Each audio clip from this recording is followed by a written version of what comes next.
Ny Anna Marina zay dia nankalaza satria fantatrareo fa ministra Nadine Ramassona dia ministra ny population vehivavy voalohany izay azo lazaina ampanetretena fa niady ary niady zo sy ny andraikitry ny vehivavy eo amin'ny fiainam-pirenena amin'ny ankapobeny amin'ny lafiny sosialy amin'ny lafiny toe-karena dia niady mafinitra izy fantatrareo angamba fa izy loharano fidiran'ilay hoe sosialim-bahoaka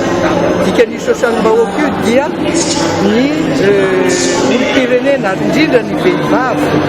izay atao hoe fanaka malemy sy atao apetraka amin'ny volombala no tiany andray antsara feno amin'ny fampandrosoana ny firenena ka izay tianay mipetraka fantatry ny mpitondra rehetra fa izay no andraikitra izay mpitondra na iza manome ny anjara toeran'ny vehivavy eo amin'ny fiainam-pirenena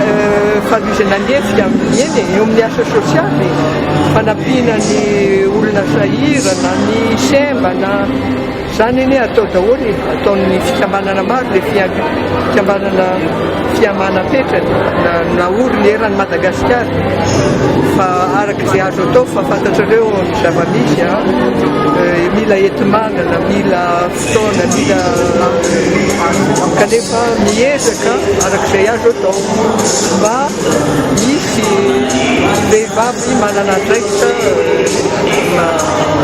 mitondra amin'izany azo atao hoe filamatra ho an'ny firenena izany